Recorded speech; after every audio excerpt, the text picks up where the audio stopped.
Captain Elaine Murphy stood frozen on the bridge of the Earth exploration vessel Horizon. The massive alien ship hung in space before them, its smooth silver surface reflecting the distant stars. No one spoke. No one even breathed. "They're hailing us again," Communications Officer Peter Goldman whispered, breaking the silence. Elaine straightened her uniform jacket. 6 years of deep space exploration had prepared her for many things, but not this. Not first contact. "Open the channel," she said, her voice steadier than she felt. The view screen flickered, and a face appeared. The alien had blue-tinted skin, large almond-shaped eyes, and no visible hair. When it spoke, its mouth moved in a way that almost matched the translated words. "Greetings, humans of Earth. I am Ambassador Krell of the Zephyrian Collective. We welcome you to the galactic community." Elaine forced herself to smile. "This is Captain Elaine Murphy of the Earth exploration vessel Horizon. We come in peace and friendship." The standard first contact protocol felt ridiculous now that she was actually saying the words to a real alien. Behind her, Commander Owen Harris stepped forward, his face showing the same mix of wonder and caution that Elaine felt. "Would you accept our invitation to come aboard our vessel?" Ambassador Krell asked. "We have prepared appropriate life support conditions for human biology." Elaine exchanged glances with Owen. They had planned for this moment, discussed it endlessly during the mission briefings. First contact protocol advised caution, but also emphasized the importance of trust. "We would be honored," she replied.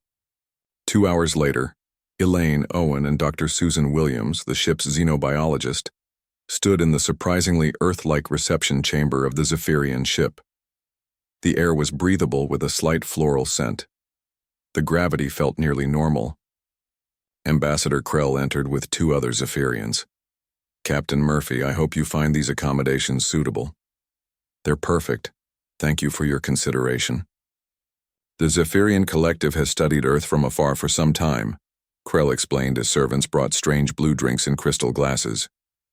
"We have been waiting for your species to develop sufficient space travel capabilities before making contact." "You've been watching us?" Owen asked, not touching his drink. Krell made a gesture that might have been a smile. "Many spacefaring species monitor developing worlds. It is standard practice approved by the Galactic Council." "The Galactic Council?" Elaine asked. "A union of 37 spacefaring civilizations that governs relations between worlds. The Zephyrians have been members for over 800 of your Earth years." Susan finally spoke up. "Are there other humans out there? Other Earth colonies you've contacted?" "No. Your world is unique in our experience, which is why we are particularly interested in establishing good relations." The meeting continued for hours. The Zephyrians shared information about their history, technology, and culture. They explained how faster-than-light travel worked through something they called fold space. They described planets with oceans of liquid methane and others with forests of crystalline trees that sang in the wind. As the meeting drew to a close, Owen leaned forward. "Ambassador, when might Earth be considered for membership in this galactic council?" The question seemed to make Krell uncomfortable. The ambassador's skin tone shifted slightly to a deeper blue. "That is a complex matter. New species must be carefully evaluated before formal introduction to the wider galactic community." "But you've been watching us," Elaine pointed out. "Surely you've evaluated us already." "There are protocols," Krell said vaguely. "Procedures that must be followed." Later, as the human delegation prepared to return to their ship, a younger Zephyrian approached Elaine in the corridor. He glanced around nervously before speaking in a low voice. "Captain Murphy, I am Sub-Diplomat Varn. There is something you should know." "What is it?" "The Council may not welcome Earth as Ambassador Krell has implied. There are concerns about humans." "What kind of concerns?" Elaine asked. "I cannot say more here, but be careful what you agree to, and do not expect a warm reception from all members of the Council." Before Elaine could ask another question, Varn hurried away. When she turned to look for Owen and Susan, she found Ambassador Krell watching her from the end of the corridor, expression unreadable. Something wasn't right. First contact had been made, but Elaine suddenly felt that this was just the beginning of a much more complicated story. Admiral Frank Winters adjusted his formal uniform as the Earth delegation shuttle approached Centauri Prime. The massive space station that housed the Galactic Council headquarters looked like a glittering wheel in space, with spokes running from the center to a bright outer ring. "Nervous?" asked Lisa Blackwood, Earth's chief diplomat for this mission. "Should I be?" Frank replied, watching alien ships of various shapes and sizes dock at the station. "We're the first humans to ever set foot in the council chambers. I'd say a little nervousness is appropriate." 3 weeks had passed since Captain Elaine Murphy's first contact with the Zephyrians. Earth governments had quickly formed a united diplomatic team with Admiral Winters and Lisa chosen to represent humanity's interests. The shuttle docked with a gentle bump. When the doors opened, Ambassador Krell was waiting with 2 tall, thin aliens with pale green skin. "Welcome to Centauri Prime," Krell said. "These are Vox and Nari council attendants who will guide you to your quarters." Lisa stepped forward. "When will the council hear our petition?" "Tomorrow. They have granted you an audience in the main chamber. Many are curious about humans." Their quarters were spacious and filled with strange plants and comfortable furniture. Food dispensers produced reasonable copies of Earth cuisine, but despite these comforts, Frank felt uneasy. The warning from the young Zephyrian diplomat to Elaine echoed in his mind. The next morning, they were led through wide hallways filled with aliens of all descriptions. Some looked almost human. Others were so different that Frank couldn't tell which part might be their face. He noticed many turning to stare as they passed. The council chamber was a vast room with tiered seating rising in a semicircle. At the center stood a speaking platform. Above floated translation devices and recording equipment. Hundreds of representatives from different worlds filled the seats. An elderly alien with skin like polished wood stepped forward from the highest tier. "I am High Counselor Drez of the Orin. We welcome the representatives of Earth to this chamber." Lisa presented Earth's formal request for recognition and the beginning of cultural and technological exchange. She spoke of human achievements, values, and hopes for peaceful cooperation among the stars. When she finished, the chamber was silent. Then Drez spoke again. "The Council has already reviewed extensive data on human civilization. We have monitored your development for centuries. After careful consideration, the Council votes to deny Earth's petition for formal alliance and technological exchange." Frank felt like he'd been punched. Besides him, Lisa stiffened. "On what grounds?" she demanded. "Earth is culturally immature. Your species continues to engage in regional conflicts. Your resource management is inefficient. Your political systems are unstable. Most concerning, you demonstrate behavioral patterns that could destabilize established galactic peace." "Those are vague accusations," Frank said, stepping forward. "Surely every species has had similar challenges in their development." Murmurs rippled through the chamber. Drez raised a hand for silence. "The decision is final. Limited contact with Earth will be permitted, but no significant technology transfer or military alliance. This is for your protection, as well as ours." After the session ended, Frank and Lisa were escorted back to their quarters. Lisa paced angrily. "They never intended to accept us. This was decided before we even arrived." A soft chime indicated someone at the door.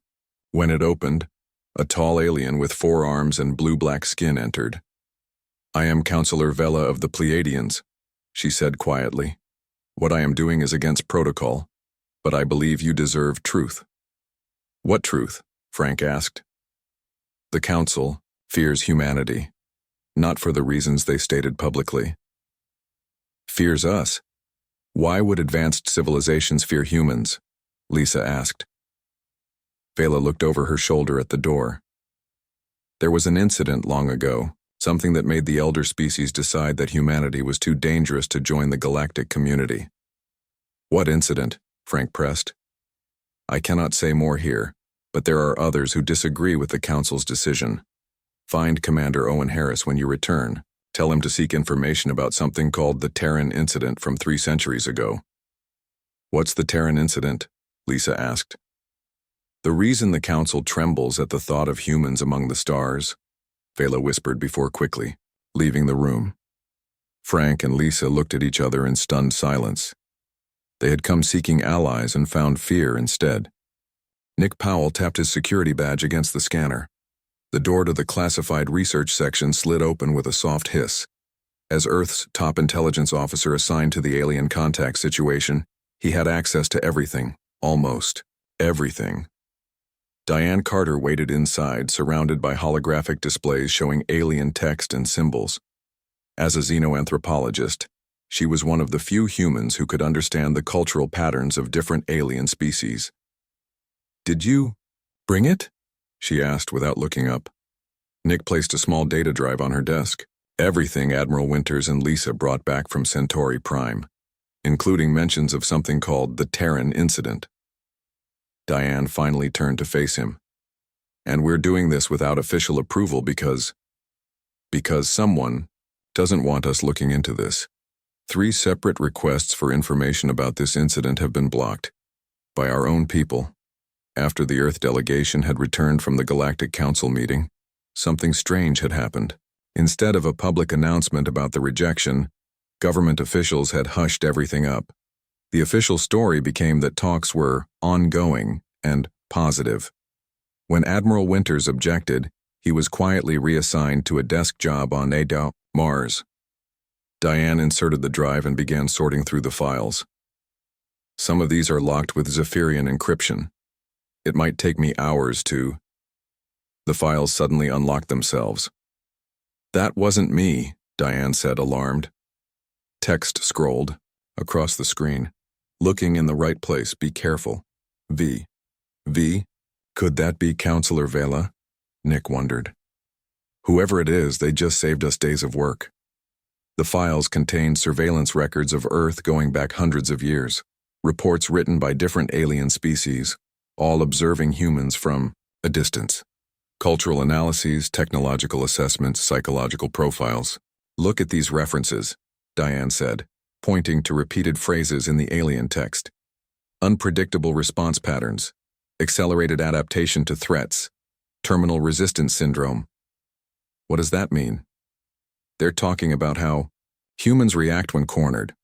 Most of these reports focus on human behavior during crisis situations, wars, disasters, extreme conditions. Nick leaned closer to read. "They make us sound dangerous. To them, we are." Diane opened another file. "Here's something about the Marduk. They're mentioned alongside the Terran incident, but there's no information about who they are. Try searching for them in the Council Species Directory." Diane typed the request. The screen flashed. "Species record restricted by Council Directive. 5591. "That's odd," Nick said. "Let me try something." He entered his highest security clearance code and ran a search for any mention of the Marduk in Earth Zone records. A single result appeared. A fragmented transmission received by an early deep space monitoring station in 2089.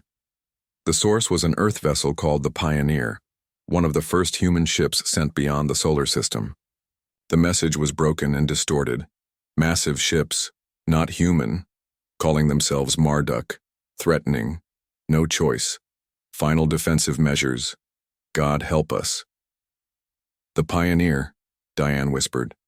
"I know that ship. It disappeared over 300 years ago. The official record says it was lost due to equipment failure."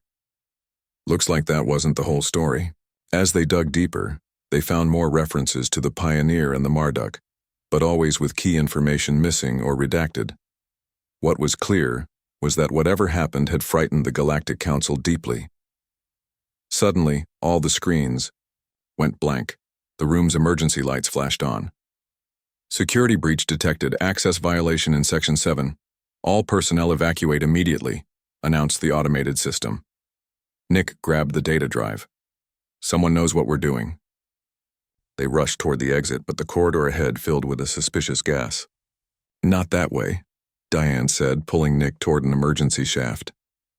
As they climbed down to the level below, an explosion rocked the research section they had just left. "That wasn't an accident," Nick said, catching his breath. Someone tried to kill us. Because we're getting close to something. Diane held up the data drive. The Terran incident, the Marduk, the Pioneer, it's all connected, and someone, maybe not even someone human, doesn't want us to know why. Nick's secure communication device buzzed. A message appeared. Not safe there. Meet at coordinates. Bring what you found. Commander Owen Harris. Nick showed Diane the message. Looks like we're not the only ones investigating this. And we're not the only ones in danger, she replied. Whatever happened between humans and these Marduk 300 years ago, it's still affecting us. Today, the Galactic Council forbade unity with Earth.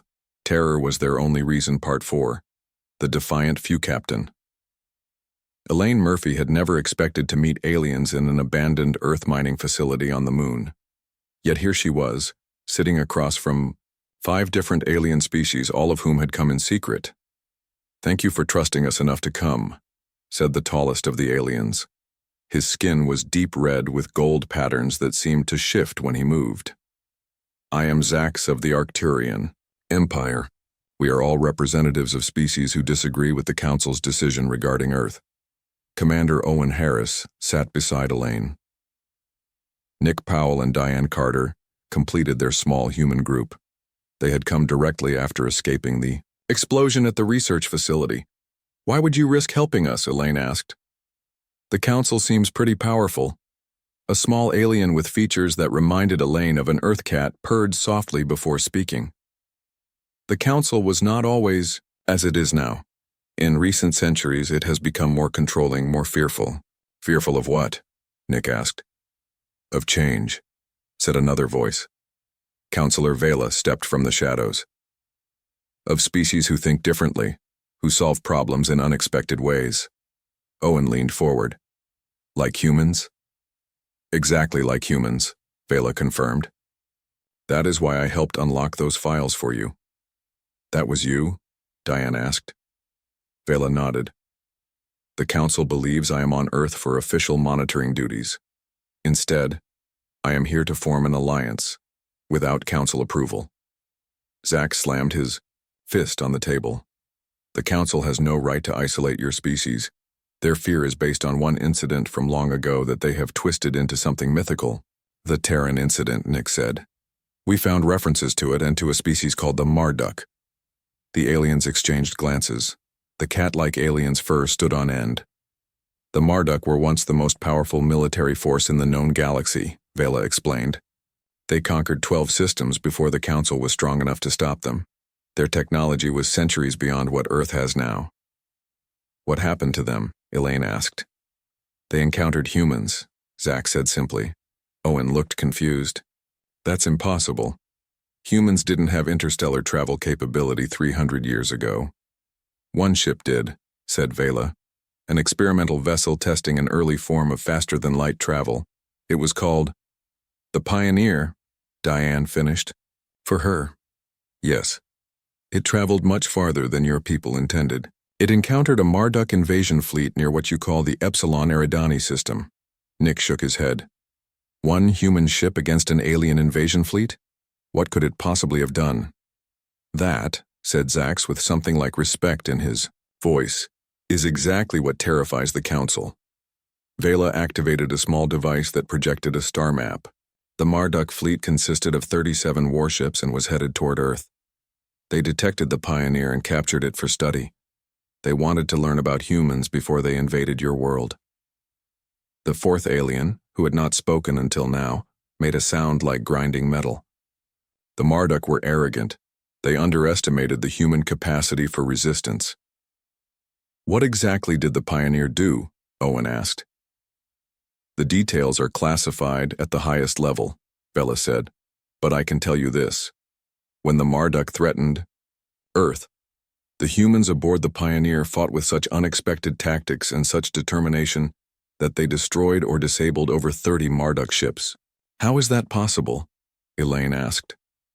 Our technology then was primitive compared to what you describe. That's precisely what frightened them, Zack said. Humans should not have been able to defeat the Marduk. Yet they did. The Council decided, Your species must have some special ability, something unpredictable and dangerous. The Council believes humans possess something no other species has demonstrated to the same degree, Vela explained. When faced with impossible odds when logically you should surrender, humans instead become more innovative, more determined, more lethal. You don't understand, the cat-like alien added. Other species become less effective when losing. Humans become more effective. It defies the Council's understanding of how intelligent life should behave. Zach stood up. We believe this fear is unjustified. The Marduk were conquerors. The humans on the Pioneer were defending their home. That is why we are here, to form an alliance outside Council jurisdiction. What kind of alliance? Owen asked.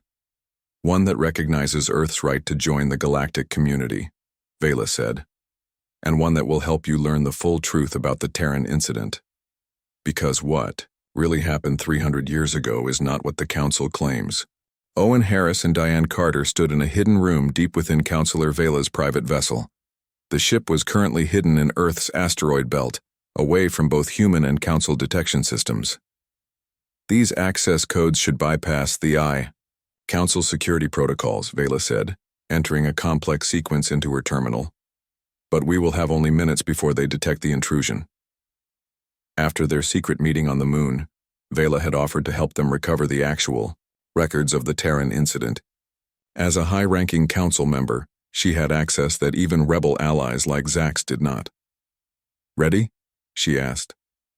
Owen and Diane nodded. Nick Powell and Captain Elaine were back on Earth, maintaining normal activities to avoid suspicion.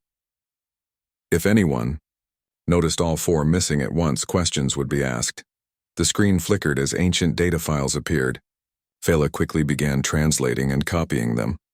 There, she said, the original Marduk records of their encounter with the Pioneer.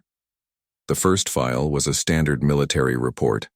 In the Earth year 2089, a Marduk scout ship detected an unusual energy signature near the edge of their patrol zone. Investigation revealed a small vessel using a primitive form of faster-than-light travel. The humans on the Pioneer had no idea what they'd stumbled into, Diane said quietly. The Marduk commander, following standard protocol for discovering new species, ordered the capture of the human ship for study. The Pioneer was caught in a tractor beam and brought aboard the Marduk flagship.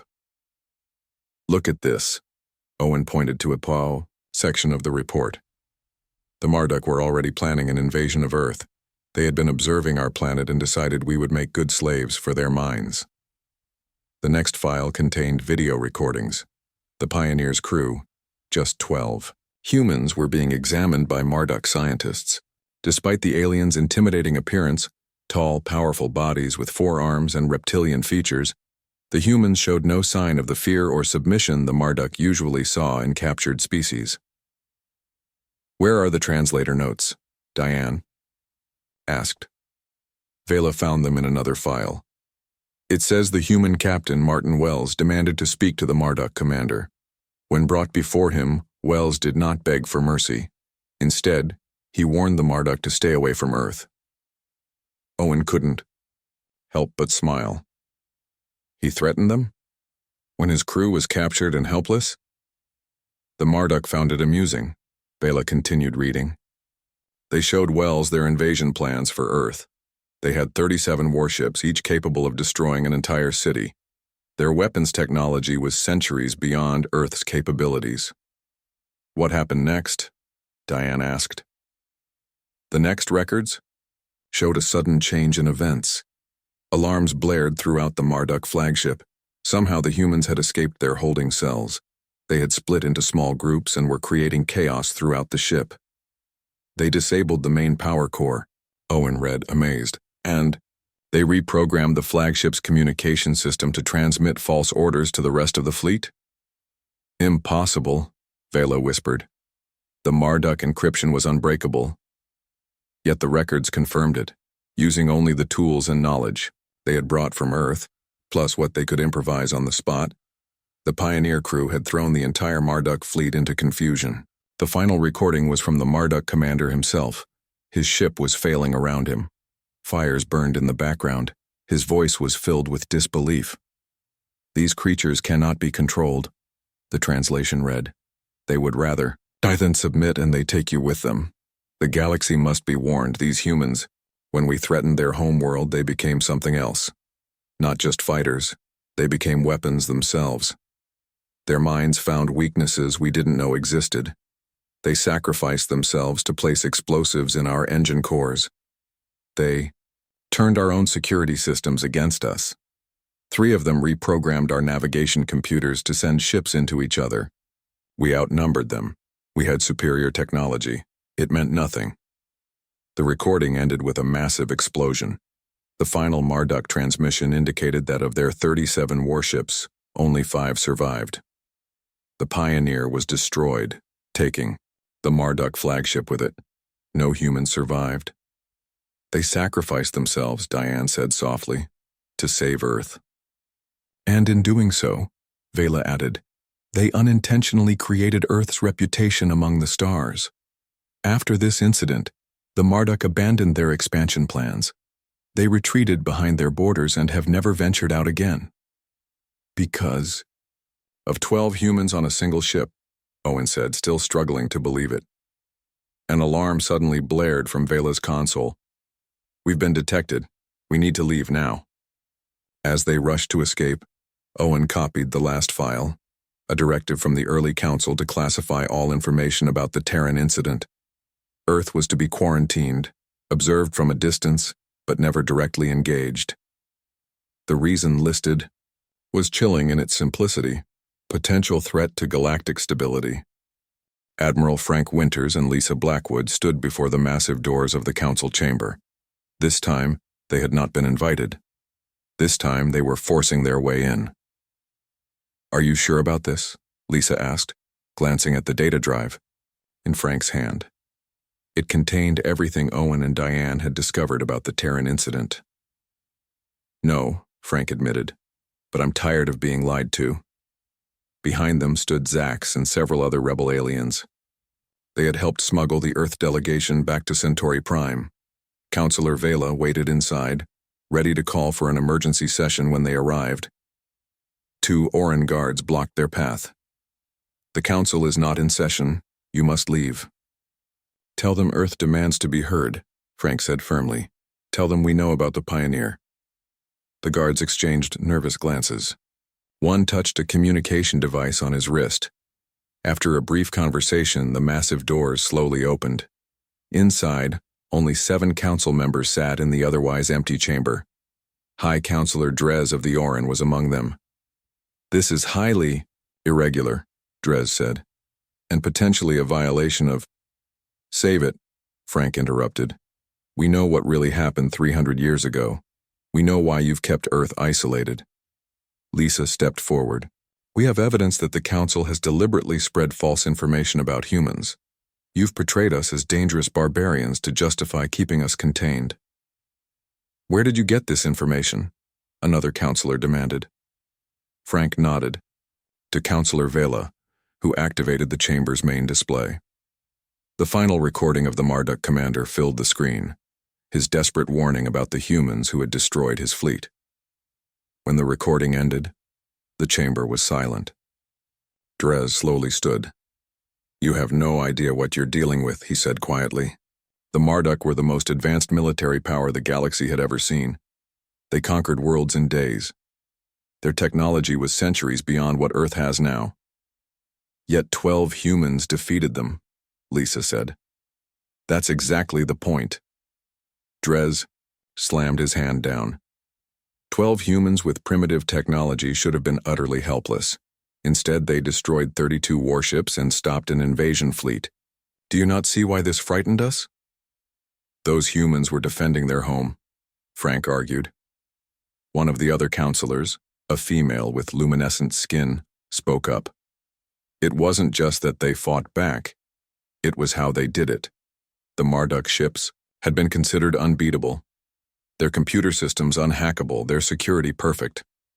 Yet your people found weaknesses no one had ever discovered," Drez continued.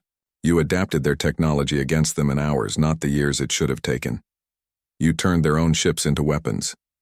And you did it all without hesitation, choosing to die rather than allow a threat to reach your world. That sounds like courage to me, Frank said. To us it was terrifying, the female counselor replied. No species we had ever encountered behaved this way. When logically outmatched, other species surrender. They accept defeat. Humans don't. Dres gestured to a datapad. After the Terran incident, we studied your history more carefully. We found this pattern repeatedly. Smaller human forces defeating larger ones through unexpected tactics. Surrounded humans refusing to surrender and somehow prevailing. Individuals facing impossible odds and succeeding through what you call creativity. But what we see is unpredictable and dangerous thinking. And there have been other incidents, another counselor added. Individual contacts between humans and aliens that ended badly. A human mining colony that destroyed an unauthorized Pleiadian research vessel.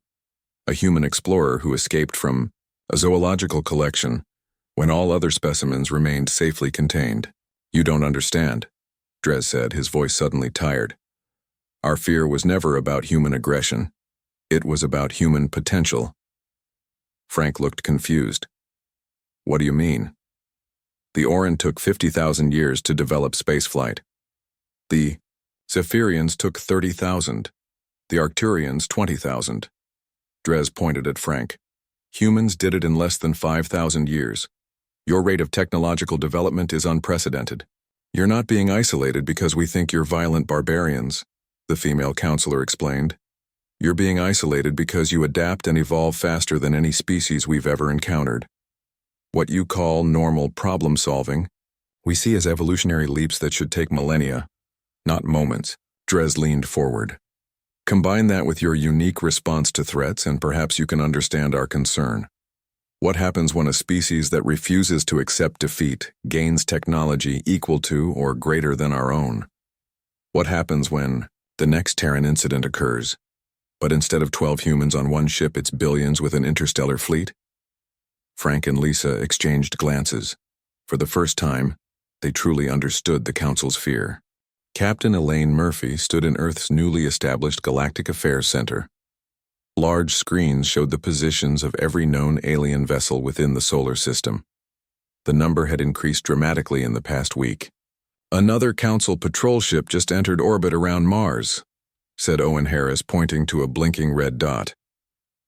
After Frank and Lisa's confrontation with the Council, tensions had escalated quickly. While some Council members seemed open to reconsidering Earth's status, others had become even more determined to keep humanity contained. Nick Powell entered the room, his face grim. Our intelligence sources confirm it. Certain Council factions are pushing for more permanent measures to solve the human problem. Define more permanent, Elaine said quietly. A preemptive strike. They want to damage Earth's infrastructure enough to set our development back centuries.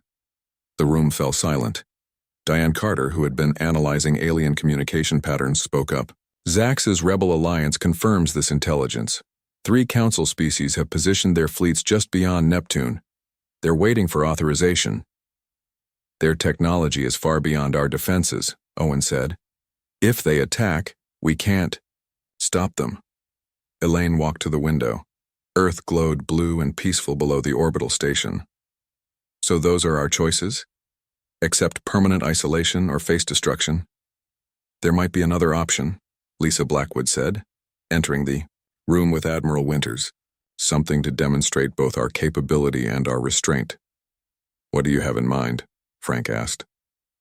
Lisa laid out her plan.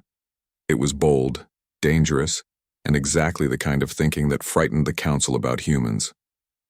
3 days later, the full Galactic Council convened for an emergency session.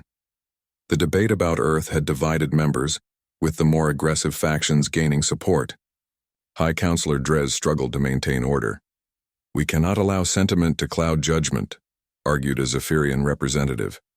The humans' potential threat to galactic stability is too great. And yet a preemptive strike violates our most basic principles, countered Vela. We would become what we fear.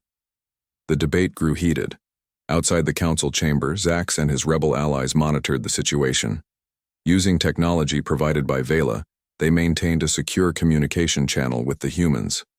The vote is trending against Earth, Zax reported to Lisa.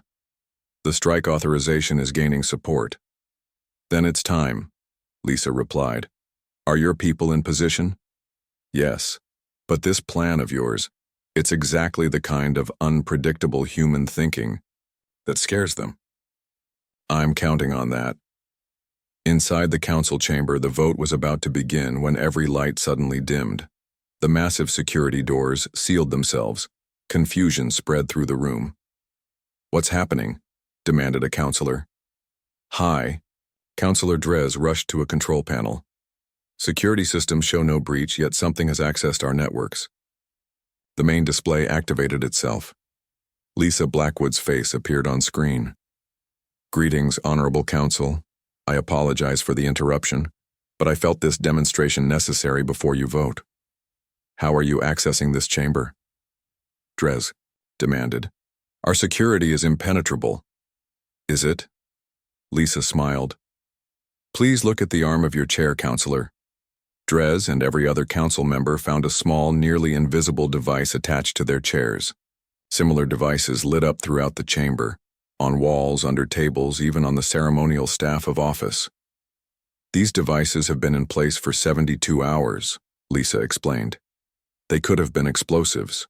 They could have released toxins. Instead, they're simply transmitters that allowed us to access your systems. Gasps and cries of alarm filled the chamber. Your security was breached by humans using our primitive technology, with help from a few friends. Lisa nodded slightly toward Vela. We could have attacked, we chose not to. This is exactly why you are dangerous, shouted a counselor. You bypassed our best security as if it were nothing. Yes, Lisa agreed calmly. Just as the crew of the Pioneer did to the Marduk. But notice the difference. When threatened with extinction, those humans had no choice but to fight. We, however, choose peace despite having the ability to harm you. Lisa leaned forward, her expression serious. If we were what you fear, if humans truly wish to conquer or destroy, this demonstration would have had a very different outcome. Your security has been compromised for 3 days. You never detected us. Think about that before you vote to attack Earth. The display went dark. The security doors unlocked. The council chamber erupted in chaos. Drez stared at the small device, in his hand. For the first time in his long life, the High Counselor felt something he had never expected to feel toward humans. Respect. Perhaps, he said quietly, we should reconsider our position. The Galactic Council forbade unity with Earth. Terror was their only reason. Part 8. A new understanding. 6 months had passed since Lisa Blackwood's dramatic demonstration to the Galactic Council. In a garden within the Earth Embassy on Centauri, Prime, Lisa sat across from High Counselor Drez. Spring flowers from both worlds bloomed around them. The integration protocols are working better than expected, Drez said, sipping a cup of Earth tea. Though some council members still have concerns. Change is difficult, Lisa replied, but necessary. After the failed vote to strike against Earth, negotiations had begun for conditional acceptance of humans into galactic affairs. The process was slow, careful, with protocols established to ease the transition. Limited technology exchange had started. Cultural missions were now permitted. Earth ships could visit designated worlds with proper clearance. Admiral Winters says our first joint military exercise went well, Lisa added. Drez made a sound that might have been a chuckle. Yes, though several commanders were disturbed by how quickly your pilots adapted to alien craft. 1 week of training, and they flew ships it takes our pilots years to master. That adaptability, you fear, has benefits too. Indeed. Drez set down his cup. Which is why I asked for this private meeting. There is something you should understand about our fear of humans. He gestured toward the stars visible through the transparent dome above them. In all our recorded history, across thousands of species, we have never encountered a race like yours. The Orin took 50,000 years to move from simple tools to space travel. Humans did it in less than 5,000. We're quick learners, Lisa said. It goes deeper than that. Your neural pathways form differently than other species. Your brains make connections that ours do not. Dres leaned forward. What you call normal problem solving, we see as evolutionary leaps. Ideas that should take generations to develop. Humans sometimes grasp in moments. Is that really so frightening, combined with your response to threats? Yes. Dres looked at her carefully. When the crew of the Pioneer faced the Marduk, they should have surrendered. Logically, they had no chance. Yet they not only fought back, they won. They adapted faster than should have been possible. In another part of Centauri Prime, Captain Elaine Murphy stood with Zax in a newly constructed memorial hall. Before them was a simple monument, the recovered nameplate from the Pioneer mounted on dark stone. 12 names were engraved below it. They saved Earth without ever knowing it, Elaine said softly. Their sacrifice changed galactic history. Jax replied. The Marduk never attempted another expansion. What happened to them? The Marduk? After their defeat, they isolated themselves behind a cordon of dead space. No ships go in or out. Some say they feared meeting humans again. Others believe they're rebuilding their forces. No one knows for certain. Back in the garden, Dres showed Lisa a data crystal. This contains everything we know about human potential. Studies, predictions, assessments. He handed it to her. At current rates of development, humans will match Council technology in less than a century. In 3 centuries, you may surpass us all. And that frightens you. It did, Dres admitted. Until your demonstration. You could have attacked the Council.